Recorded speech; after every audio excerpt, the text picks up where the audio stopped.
Hi, everyone, and welcome to the Three Principles Global Community webinar. The Three Principles Global Community, or 3PGC, is a nonprofit organization that's committed to bringing an understanding of the three principles to people throughout the world. Today, we have Rohini Ross with us. Thank you, Rohini. Rohini Ross is passionate about helping people wake up to their full potential. She's a transformative coach, leadership consultant, and regular blogger for Thrive Global and author of The Shortbread Marriage, the Soul-Centered Series Book 1, available on Amazon. You can get her free ebook Relationships if you click on the link on the 3PGC website. Rohini has an international coaching and consulting practice based in Los Angeles, helping individuals, couples, and professionals embrace all of who they are so they can experience greater levels of well-being, resiliency, and success. She's also the founder of the Soul-Centered series, Psychology, Spirituality, and the Teachings of Sydney Banks. You can follow Rohini on Facebook, Twitter, and Instagram, and watch her vlogs with her husband, Angus. To learn more about Rohini's work, you can go to her website, which is rohiniross.com. And I'm going to post all of this for anybody who's listening to the recording. I'll post all of this underneath the recording, so you'll have the opportunity to learn more about Rohini by clicking on her website. So thank you so much, Rohini, for being with us. I'm looking forward. I should mention the topic is well-being isn't a feeling, it's a state of mind. So I'm really looking forward to hearing what you have to share, Rohini. Thank you. Thank you, Bonnie. Thanks so much. I kept thinking about the title, and I kept, looking at it going, it doesn't really convey what I want to say. So I'm really glad that I get to explain the title. So what I was pointing to with that title, what came to mind is that when I first came across the understanding of the principles, I really was looking at it from the perspective of this is a way that I'm going to have less suffering in my life. And in my mind, that meant, well, then I'm going to have more good feelings and less bad feelings. And this is a way that I'm going to be able to have that experience. And what I realize now is that I was getting what I would call well-being confused with sort of the high of an emotional feeling. So we all go up and down with our emotional state. That's normal and that's human. But I was getting the experience of well-being and okayness, the experience of what it feels like when we're connected with our true nature, mixed up with a good feeling. And it's not to say it isn't a good feeling, but I want to just share my experience in terms of how that distinction has showed up for me. Hopefully it's helpful to you. I'll share a little bit and then I'll open it up to everybody and see if you have any questions or reflections or insights that you'd like to share with the group. You don't have to have a question about what I'm sharing. I'm happy to answer questions about anything. So just feel free. And as I've heard said many times, there are no stupid questions. So I'm a big believer in that.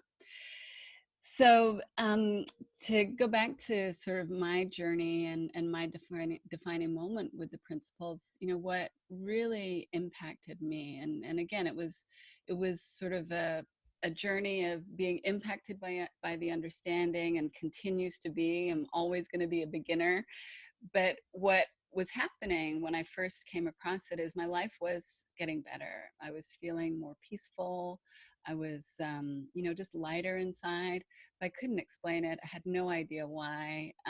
It didn't really make sense to me, but I knew I was looking in a direction that was helping me with this, even though I didn't understand it. And then when things kind of got a little bit more clear for me, what made the difference was when I saw that I had been putting so much effort and energy into trying to change my emotional experience, to trying to trade the bad feelings for the good feelings, to trade out insecurity for nicer feelings.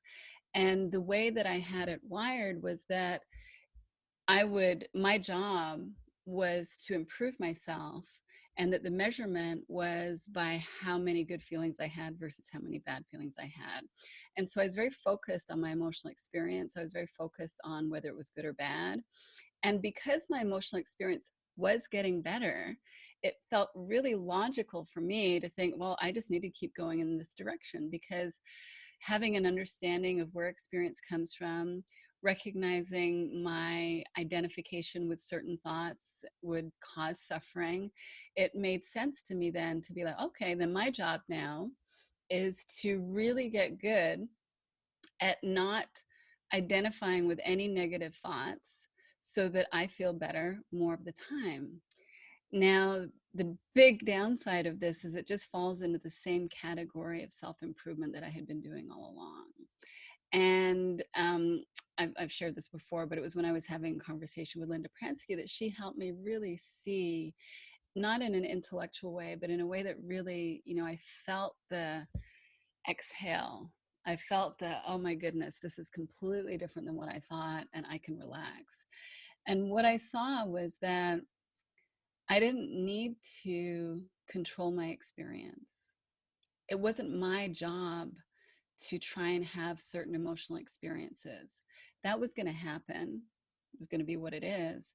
And that because there's this well-being inside of us, inside of every single one of us, because there's this spiritual intelligence that is who we are, that takes care of the rebalancing, that's not on me. And I had never seen that before, because I really thought that it meant something when I would get out of balance. I thought it would mean something about me, and it would mean that I wasn't good enough, that something needed to be fixed. And when I saw that, oh, that's just normal. Everybody gets caught up in thinking. Everybody at some time is going to identify with negative thinking or limited thinking. And when that happens, we're going to have an experience of getting internally destabilized. That's normal. It's not even unhealthy. It's just what happens to us as human beings. It's not a problem to be fixed, which is how I was looking at it before. And when I saw that, what I also saw is that there's the capacity for myself and every single one of us to get unstuck from that identification. That we don't actually have to try at it. I didn't have to work at it.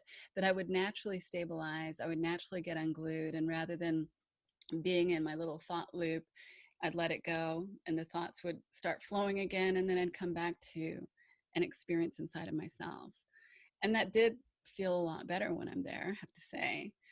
But what I've started to see more clearly more recently is how that experience of being okay is available and there no matter what my emotional state is, whether I'm in a good mood or in a bad mood.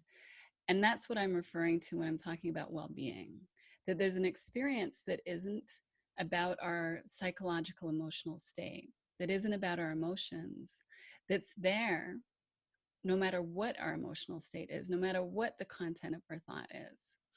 And it doesn't mean that I'm connected with well-being all the time. It doesn't mean that I feel it all the time, but I'm getting more and more experientially connected with that experience and recognizing that that's not an emotion. So that's when I'm saying it's not a feeling that goes up and down. That's what I'm pointing to. And for me, it was just so freeing and liberating to realize that my psychological experience would clean itself up, that that intelligence that's inside of each one of us that knows how to run the body and heal the body, that intelligence is also going to help stabilize my psychological experience. And what I saw is that the more I was previously trying to manage that and to control it myself, the more I was getting stuck in it. The more I tried to change it or fix it or improve it, all I was doing was magnifying it and making it look more real and making my experience more intense, because it looked like there was a problem, and what we focus on is what we experience. And so to see that I don't need to be in charge of that was just such a huge relief. And what came along with that was not sort of this experience of now I'm worthy, because before that I thought, oh, I'm definitely unworthy because I haven't figured this out, so I can't be worthy yet. But rather than having experience of now I'm worthy, it was that worthy and unworthy, that just didn't make sense anymore. It wasn't something that even occurred to me. It was just, oh, I feel okay.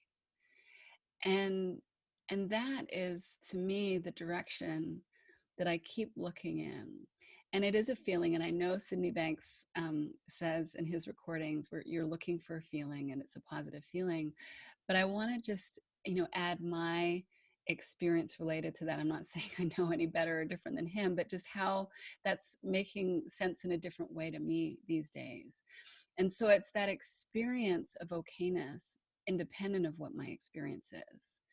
And that's the direction that I'm looking in. And it's an experience that surprises me. And so I'll share a little story that happened quite recently where, previously it would be, when I'm emotionally destabilized, when I'm in a negative emotional state, that I would kind of get the hint, the feedback that I'm caught up, that I'm identifying with thoughts that aren't serving me, and just kind of the wake up call and remind me that, oh, it's time to take care of myself and time to settle. But just recently, I was in the process of getting, turning in my car, which is a lease, and then getting a new lease car. And I was at the point of meeting with the finance guy. So it's like, been there for a long time. Finally, just want to sign the paperwork so I can go home. And of course, I remember that with the finance guy, there's this list of things that he or she has to go through. And I sort of realized that there was going to be some upselling going on. And so I kind of braced myself. I was like, no, I'm firm.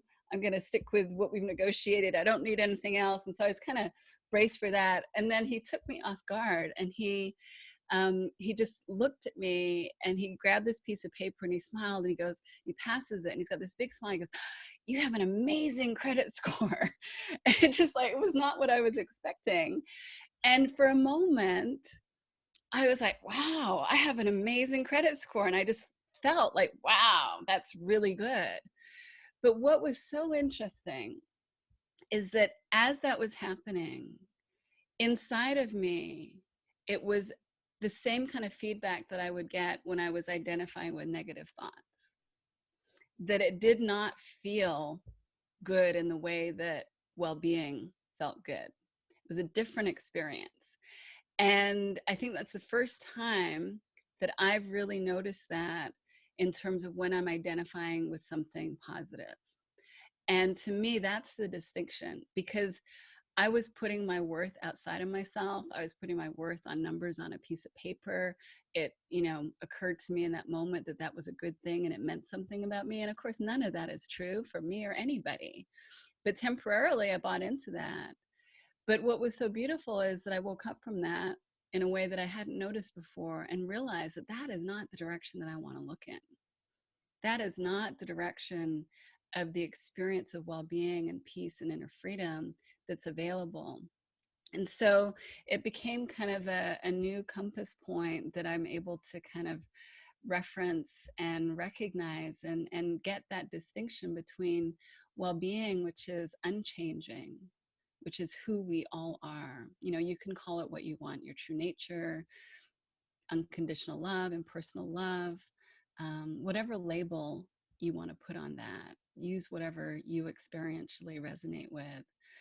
But that has a different experience than identifying with something outside of ourselves and feeling good. That is a very temporary experience, because who knows what my credit score is going to be in a month from now. I don't know. But it's like, to have that freedom to recognize that, yes, of course, we're going to get pulled in. We're going to get identified with things outside of ourselves. But to know within what's truly the direction that you intend to look in. Not that we're always going to look in that direction. I know I don't. But the benefit, or what I see as the benefit of recognizing the difference, just knowing the distinction, is being able to use that as feedback for myself, to use that as a reminder for myself, and as a recognition of what's really going on inside of me.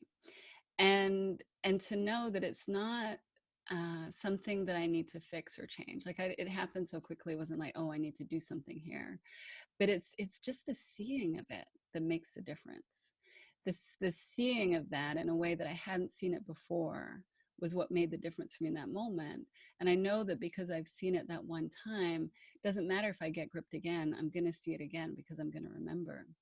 And so for all of you to be able to use your inner compass to help you recognize what the direction is that you're looking in within yourself, and to see, just more and more clearly where those identifications with thoughts sort of create experience. And it's not about changing it. That's just how it works.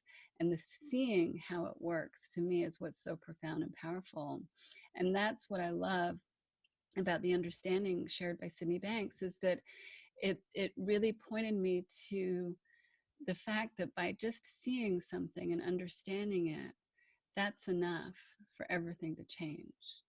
It was enough for me to see that I was not broken, even though I had insecure thoughts. Sorry, there's something popped up on my computer screen. It's enough to know that my okayness is there, no matter what the content of my thinking is doing. It's enough to just see that. And I didn't work on it afterwards. And I didn't,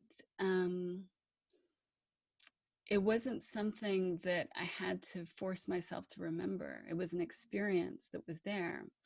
And it doesn't mean that I don't still feel unworthy at times, that I don't still feel insecure at times, that I don't still identify my worth with something outside of myself, like a credit score. Like, that's the humanness.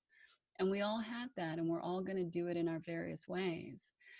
But to see it for what it is, I have so much more compassion for myself and my humanness. And that's really been, I think, the greatest gift of this understanding to me, is to see that what I was fighting was my humanness. What I was trying to change was my humanity. And it was just from the misunderstanding that was something that needed to be fixed because it was broken.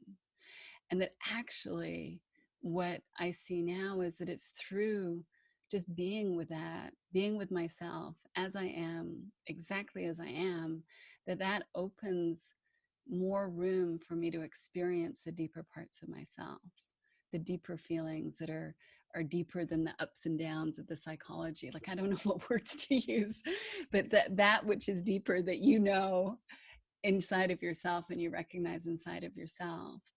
And to have that reference point, to me, is what allows me to live life in a lighter way, to be with all of my, personality, behaviors, all of that, to be with that in a way that it doesn't consume my mind in the way that it used to, and allows me to live life with more of a common sense, rudimentary, basic, like, okay, this is the next step, let's go, this is the next step, let's go.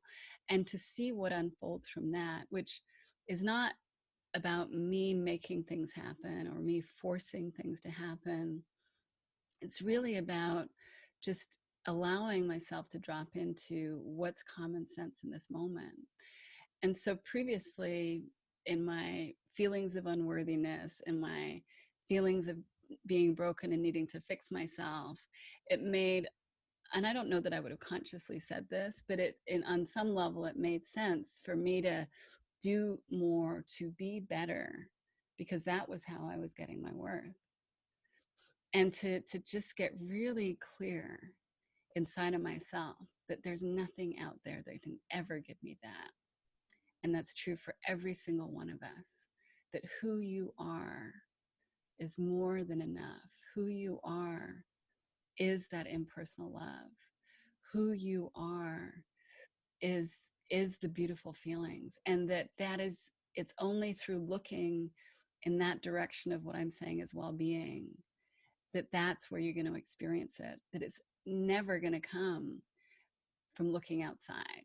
And yes, we're going to have nice feelings, we're going to have nice moments, and there's nothing wrong with that, just as there's nothing wrong with the low moods and the difficult moments when we get caught up. But there's another direction that is richer and truer and available. And to me, it makes living the human experience of life so much lighter and easier and fun, more, much less serious, because I think I used to be a lot more serious. I'm still a little too serious, I know that. Angus reminds me every once in a while, but it's still, I'm less serious, let's put it that way.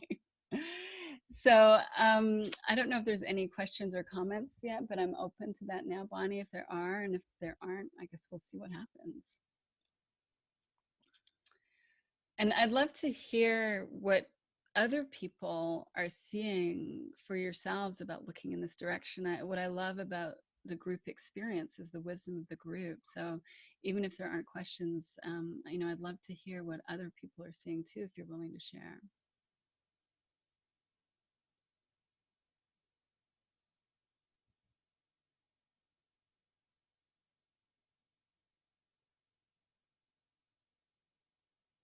Oh, Hi. hi. Hi, Rohini. Hey, Matt. Um, so I did a training with you, and then and went to the international conference. But it's been kind of a while since I've exposed myself to the principles, except that I think about them, and um, but I have a lot of practice with mindfulness. So I was just kind of wondering, um, for you, like, how is there any practice that you use to sort of direct yourself towards that state of okayness, or like how is it that you connect with it or access it, or I don't know if there's any. Yeah, that's my question. So yeah, I'll share, and you can let me know, you know, what your thoughts are about this too. But for me, I just, because I know that that experience is easier to access from a quiet mind. It's not that there's one thing that allows me to get a quiet mind. So it's kind of, for me, recognizing what makes sense in the moment. So for you, if you use mindfulness practices and you recognize that that takes you to a quiet mind, then that's something that is your reference point. For me, it might be, you know, I like to do things like go for a hike. I like to, you know, get settled. I'll read something. I'll, you know, I can't remember, sometimes cooking. Haven't done that recently. Angus will complain about that. I don't know if he's on the call, but sometimes cooking, we'll do that. So it's not that there's one way to get there. It's what makes sense in the moment. And it's recognizing also that the natural state of the mind is to get quiet, just like the natural state of water is to settle. The mind is designed to relax and open. And so that meditative state that comes when you use a mindfulness practice is available when you're doing other things too. And I'm sure you have times when you're doing other things and you recognize that you're in that same quiet state, whether you're, you know, not doing mindfulness, you might be just being or doing something else. So I think what's really powerful is recognizing that that happens. So knowing that mindfulness is a way that you get there is wonderful, but also recognizing that that's available to you even when you're not doing the practice. Recognizing that that is part of the innate design of the human mind to go there, I think is really freeing. It was for me to see that I don't need to try, that if I let go, that's where I'm going to end up. And I can let go doing anything. I could be working on my, you know, bookkeeping or something and let go. So it's recognizing it's the letting go, not what specifically is being done. Does that make sense? Yeah, yeah. Thank you. Yeah. Thank you, Matt. I'm looking forward to seeing you this weekend. Yeah. Yeah.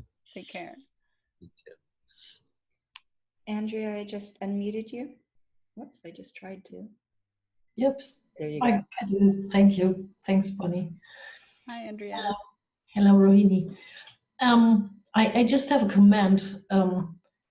When I listened to you talking, it reminded me of this feeling of okayness I, in this intensity, had the very first time, I think a couple of weeks ago, when I was joining a kind of shamanic weekend.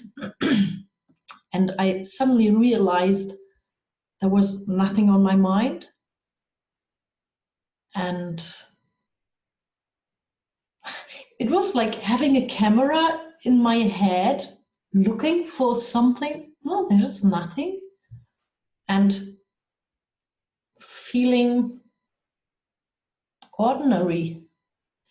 There was no reason to be happy, but I felt happy. And it was so different from what I think my little mind had thought feeling happy must be like, that is, oh, great, wonderful. So a reason, but there was no reason.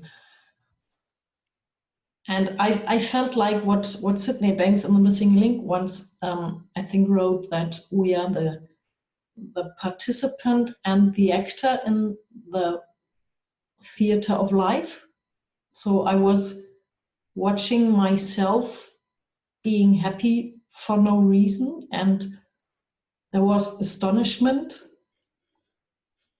And I thought, oh, I'd like to bottle up this feeling. It's so great.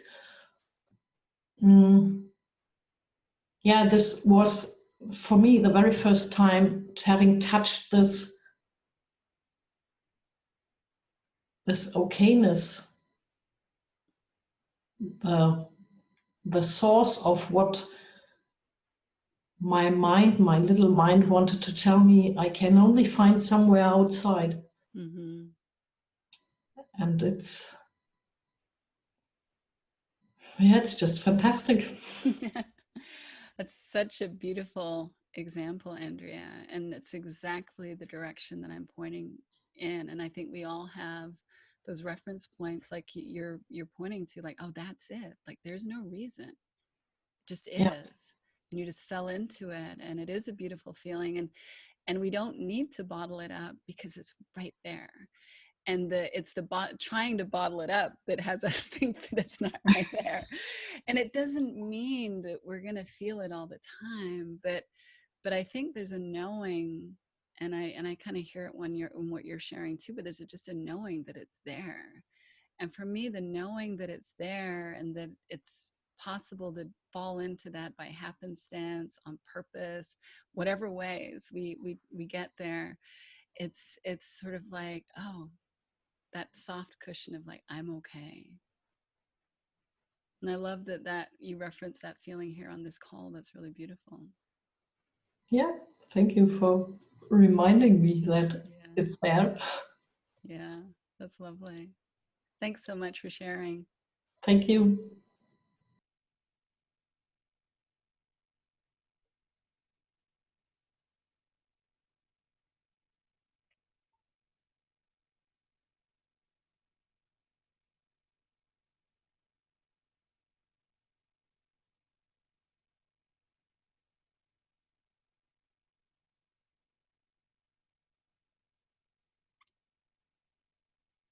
Okay, I have another question. Okay. It was on my mind when you were talking, and then it sort of slipped away. But it's something to do with I don't know if it's a question, but just you were just talking about how you do the next thing and do the next thing, and I've just been noticing that when I you were talking about letting go, when I let myself get out of my thoughts about what the next thing might be and just sort of let myself just sort of fall into the next thing, it seems a lot easier. It's much less effortful. And even if I'm not feeling like doing the next thing, or I have some thoughts about not doing it, there's a certain relaxation. I think that you were talking about. At least that's how I was hearing Yeah, it. that's exactly what I'm saying, that I've noticed for myself too. And I'm not always doing from that place, but I do recognize that when it's, like you said, falling into what the next thing is, it just is just kind of obvious. Oh, there it is. Let me do that.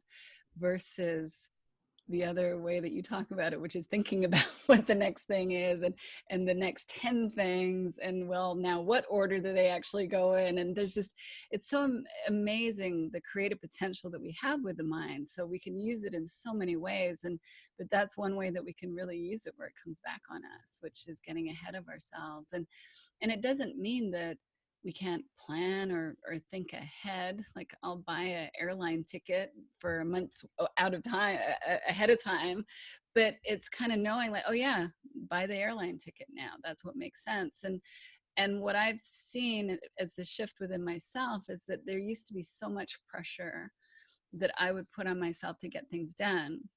And I would get things done, but the amount that I would get done compared to what I'm able to do now was so limited. And I would be exhausted from that amount of doing. And it was so amazing to see that when it wasn't coming from what was my personal effort, how much bandwidth that opened up and how much more came through me. Like, who knew I'd write a weekly blog, for the past 3 years? Like, who knew that I had the time to do that?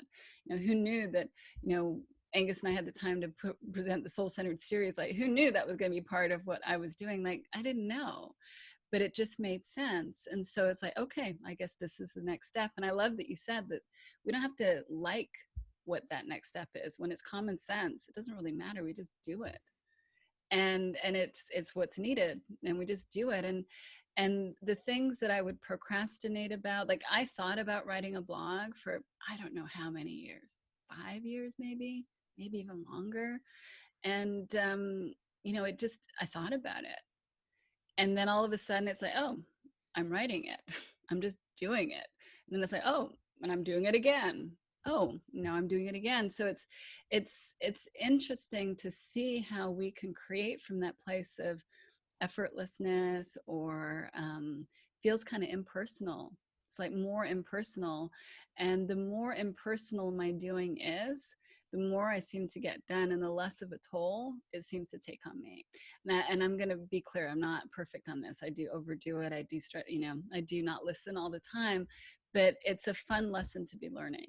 I really am enjoying that piece, and kind of being surprised by what shows up. It's like, oh, that really? Oh, I didn't realize it was going to be that. And it's kind of like a fun way to be surprised about what life's going to serve up for you. Thank you. Thanks, Matt. Who else? Tom, you're unmuted. Hi. Hi there. So, oh, okay, go ahead. Sorry, Okay. who's next? Tom? Tom, hi. Hi, Rohini. Oh, there you are. Hi, Tom. Hiya. Nice to see you. Hello. Great to see Yay. you too. Yeah. So I just wanted to share with you, because you've been a really wonderful part of my journey Thank you. since I've been introduced to the principles, and I appreciate that so much. And earlier in the year, I went through what I would call now like a really dark phase, like really depressive. Depressed a lot of the time. Mm-hmm. And it was the same time I was being introduced to the principles and really getting immersed in watching things. And what happened to me was really interesting, because I just suddenly, I went through this period, like a lot of people, I think they think like, well, why am I not getting this? Like, I've been studying this, and I'm not getting better, and nothing's changing. And I was feeling that a lot. And then suddenly I just had a good day. I guess I went out with some friends, and I noticed how happy I was. I just noticed the difference. And it was just before my weekend with you and your colleagues, in July. And what's really interesting about that is after that happened, and it's kind of like what you're talking about sort of this effortlessness, I just started noticing that I was still getting probably as many depressive and negative thoughts every day as I ever had, but that I just felt different. Yeah. And I started to see that they were going to go away. So something changed. Something just changed naturally in that, and even today, like, I still get what I would call negative thoughts and depressive thoughts, but I just have a different orientation to them. Like, I just know that they're going to go away, and that is an amazing gift. Yeah. that you and others, point me to, because I don't think I ever would have thought of that on my own. Who knows? And yeah, no, I yeah. agree. And I used to have this idea, like, in my whole sort of spiritual, psychological search, I really believed that what I needed to find was something that was going to result in me never having like a negative thought again. Like, it seems kind of strange now to say that, but I really thought that until I found that, I had to keep searching. But what happened was in being sort of pulled into this understanding is that, who knows, it may work that way someday, but it it doesn't have to. It's just kind of seeing that, you know, that it's temporary when it happens. And so now it's like, I would say like I'm happy most of the time, and I still have like 1,000 negative thoughts or whatever a day. That hasn't changed at all. Yeah, you're So still human, right? yeah. So I really thank you for all your support over this time, even times when you're not, probably know I'm just watching your videos that you're not even know you're supporting me. And actually everyone else, there's a lot of other folks too who I Yeah. feel support of. So I really appreciate that. Oh, Thank thank you, Tom.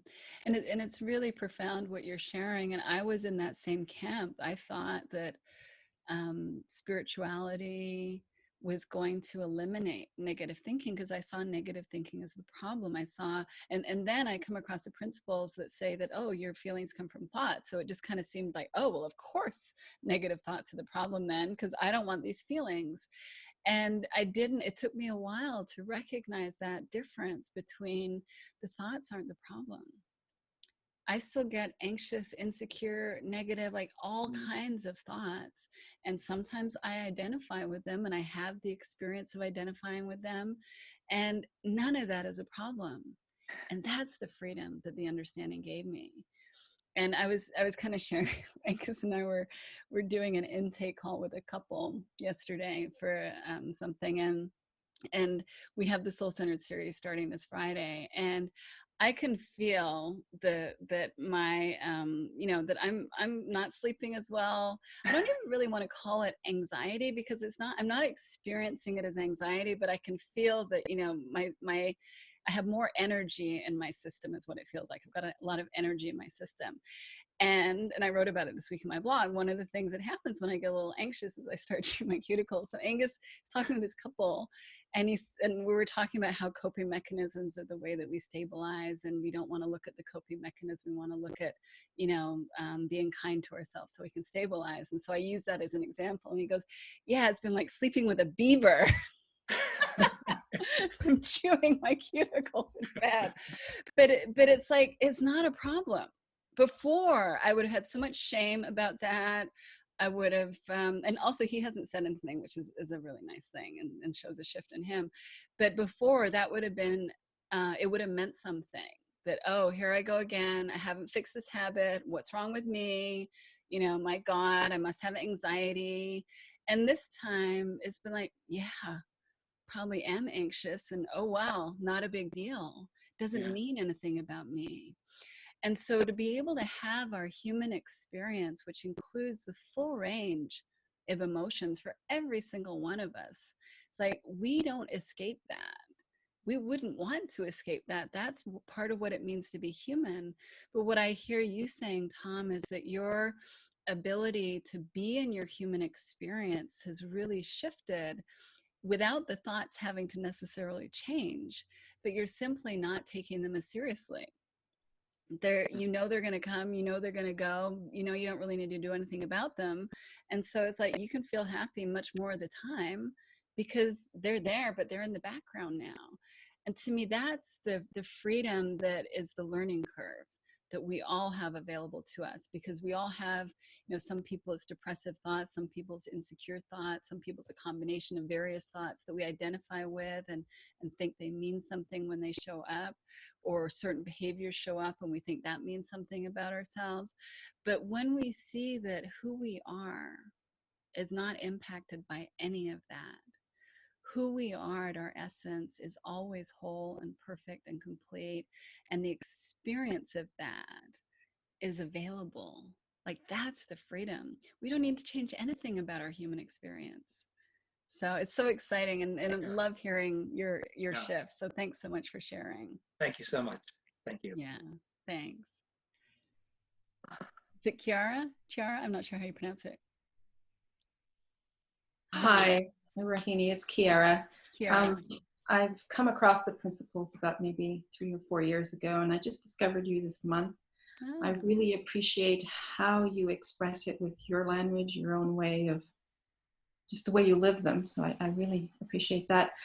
I have a question about something that I'm living, and perhaps you can point to me, whatever.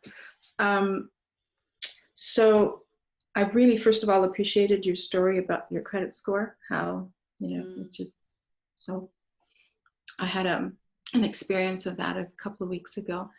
But I'm noticing something very odd about my not doings. So I'm just going to give you a little bit of background. Sure. I was born into a family where discipline was very, very important. Mm-hmm. And so everything I did was, I suppose, comes from that place. And later on, I recognized, oh my gosh, that's just fear, you know? And it really hit me hard when I came to the principles that I've always done things from that space. Mm-hmm. So it really slowed me down. It really slowed me down. And I noticed recently there's this inner rebellion in me that I won't do anything that feels like that, you know? Mm-hmm. So it's extraordinary because now it's actually affecting my financial situation. Mm-hmm. So, and I, again, you know, it feels like, oh, I'm getting into this fear space and I have to discipline myself to make more money. Mm-hmm. So it's really hard to turn that off. Mm-hmm. And I'm just noticing it in a different way lately.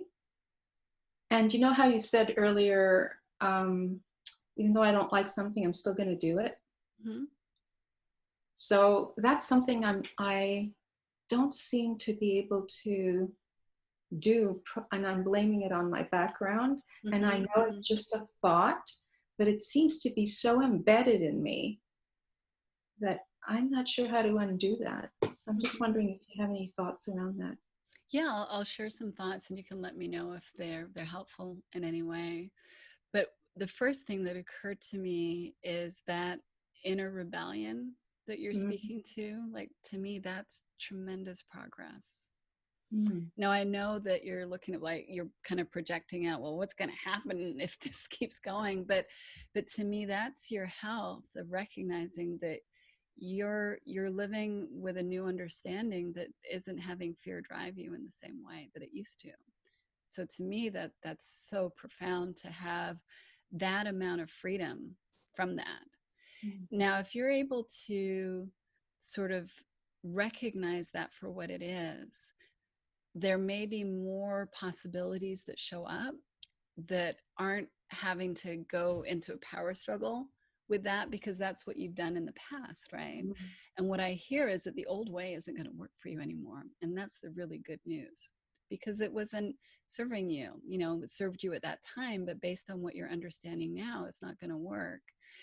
And I think that it's very common when people really sort of get impacted by the understanding and are no longer driven by fear in the way that you're describing.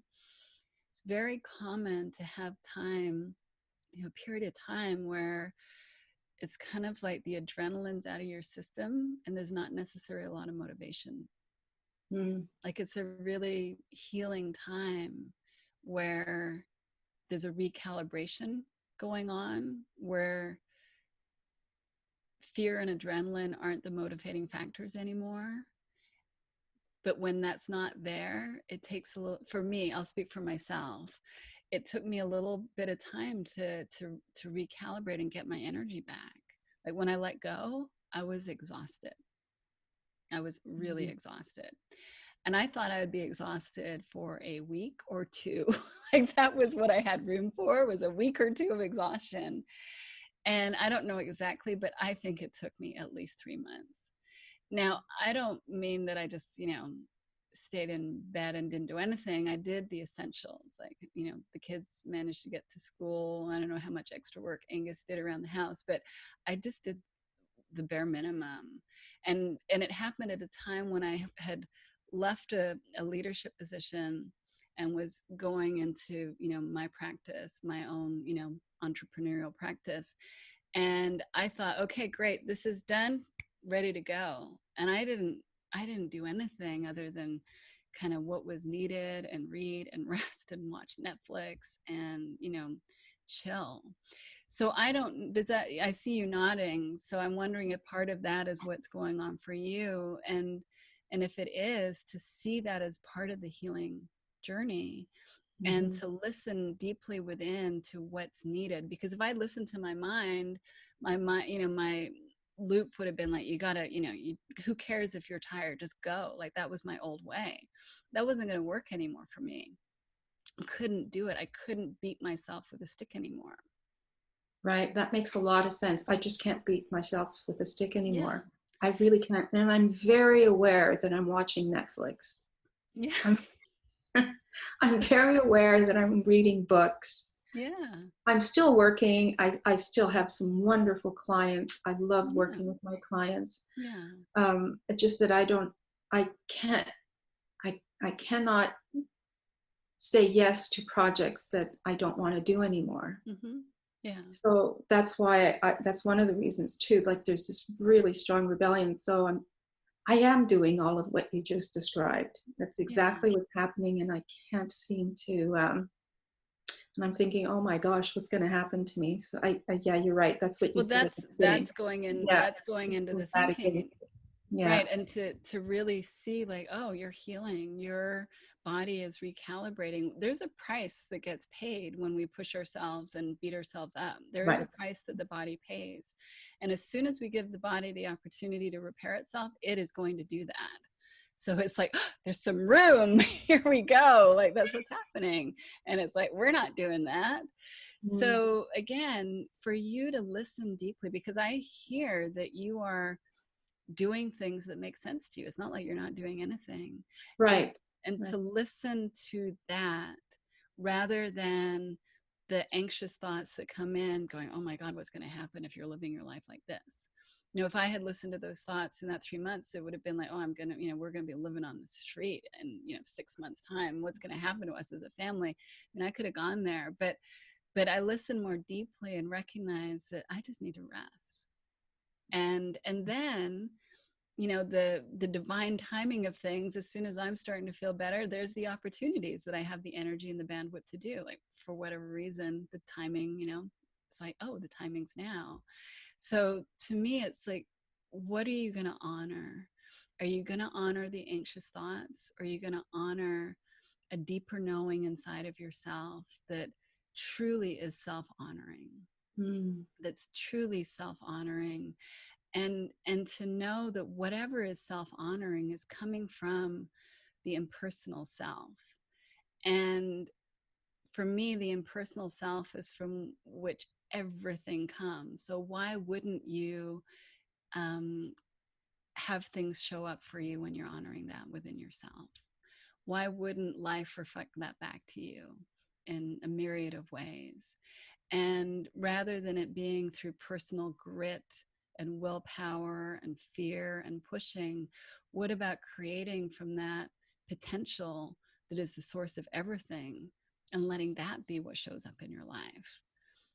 Yes, actually, I just had a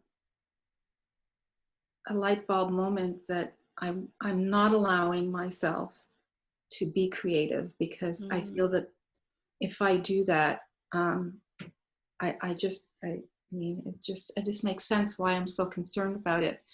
I just realized I'm not so concerned about the money. You're just giving me this huge thank you. And I can't believe it just came up. So thank you. I want to start by saying that first. It's very touching. The thoughts about creativity are coming. I'm not allowing myself to do it because I have to focus on now making money, because I've been making too much time for this or that. But what I'm hearing is, if you have this thought about creativity, just launch it. It doesn't matter if it's not connected to anything. You don't know. Just do it. Just do it. Be on the journey. Be on the journey. To let that inspiration come from, it's very quiet and sweet and kind and just. That's it. Yeah. And I've, because of this money thing, I'm letting it get in the way. Yeah. So it's like, oh, there's the noise of the fear, and then there's this beautiful, sweet creativity. And it's like, which one are you going to pay attention to? That's it. Yeah. That's, I feel like that's, thank you. Oddly, it's part of the course, I suppose. It's part of the learning that we're all on. Right? yeah. Thank you so You're welcome. much. Well, thank you for sharing. I really appreciate you bringing that forward and sharing with the group. And what you're seeing to me sounds absolutely right on track. Like you're seeing that for yourself. That's not what I said. That's what you're seeing for yourself. Well, thank you for the space. You're welcome. Thanks so much. Dror, Take care. I just unmuted you. Hi, Rohini. Oh, hey, Dror. Again and again. I don't get to see your beautiful face. Well, you can. It's getting Thank quiet you. in here. My question kind of relates to the beginning of what you said. I experience way more compassion for myself. I mean, I think even pre-3 principles, USM, and all of that, and the understanding gave me a lot of compassion. Where I find myself where I have less compassion or no compassion is when my behaviors impact other people. So it could be with my wife, but it could be also with friends or clients. And sometimes when I do things that do have impact on other people, I find myself have less compassion for myself, and also when other people's actions affect me. Now, I'm not talking about triggers, I'm talking about physical world reality. So I wonder if you can say something about that. Well, as I'm listening to you share, the words that come up for me are psychological innocence. And I'm just wondering, are you able to see your psychological innocence and other people's psychological innocence, that every single one of us is doing the best that we can in each moment based on the understanding that we have in that moment? And that's all we can ever do. And we learn. And if our behaviors are hurtful or don't feel good, we learn from that. But we're always doing the best we can in each moment, as I see it. Yeah, I guess I do have a challenge with that. So that it doesn't look that way to you? Well, no, I fully hear what you're saying, but sometimes my notion is that I could do better. Yeah. Than the best, doing the best I can is cutting slack, or when other people, my perception, could do much better, they just don't want to. So that sounds like the perfect direction for you to just look in and see what really makes sense to you, Dror, is to really is that true? I am, especially in my relationships. But it's that's kind of like where my mind is like, isn't that where the understanding is? I don't know if to have the word, but like somewhere, innocence and naive. So you're seeing it as a negative thing? No, not negative, naive. Naive? Yeah, Is that a negative thing for you? Doing the best that I can, it's a little bit naive, but I still answer that. So yeah.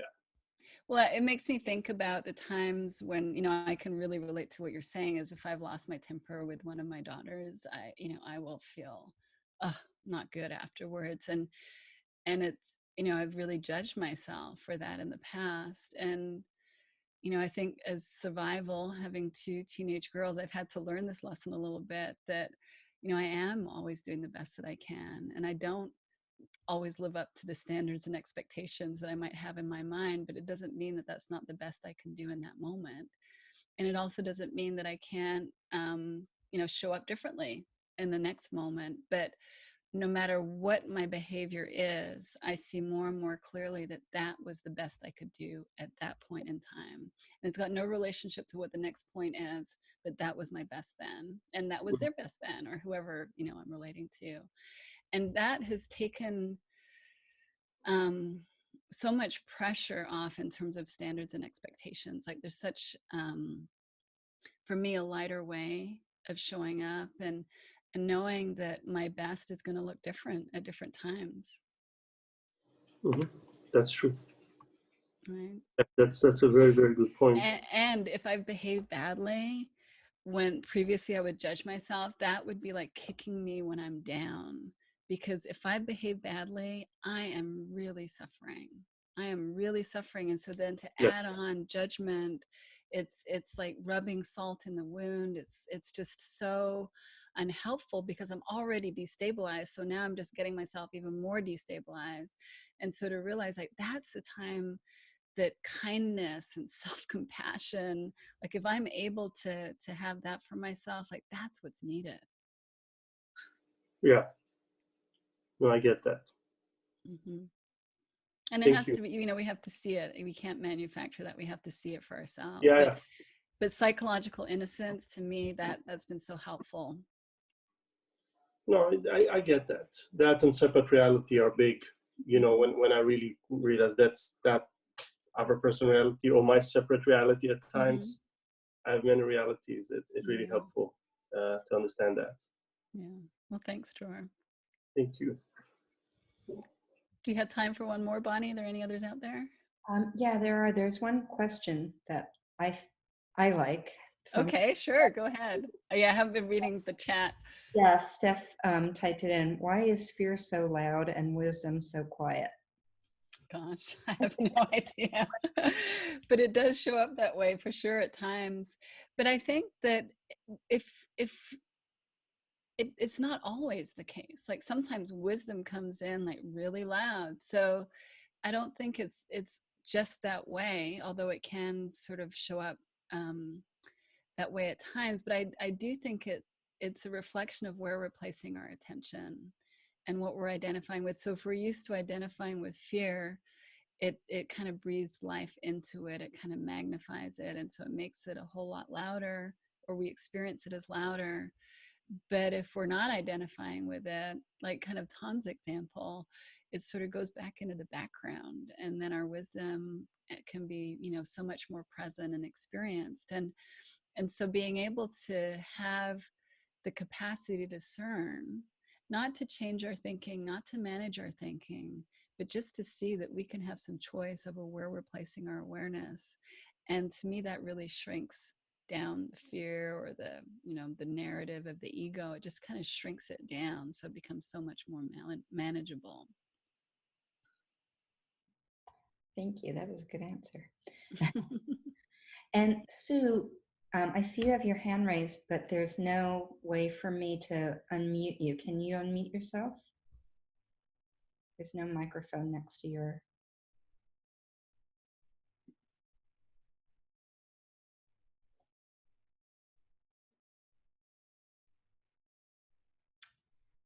Yeah, Technical. not sure about that. Okay. Sue, one more chance.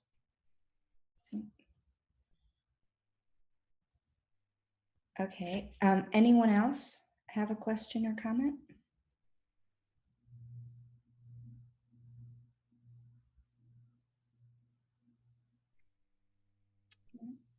Looks like we're good. Yeah. So anything that you want to say to wrap up? Well, thank you, everybody who showed up live. It's so lovely to see you and get to speak with you and to answer questions. And I will say that we do have 2 spots left in the Soul-Centered series. So if anybody wants to jump in last minute, we'd love to have you. I'm just so excited. I know it's going to be a great final series. So letting you know that. And I think that's about it, Bonnie. Great. Thank you. I was going to ask you about that. So. Yeah, thank you.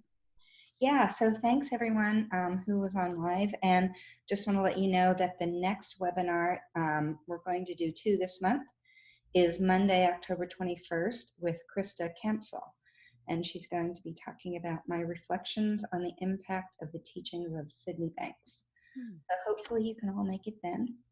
Thanks so much, Rohini. This was a great Thank you, Bonnie. Thank you, everybody. Bye, everyone. Bye. Take care.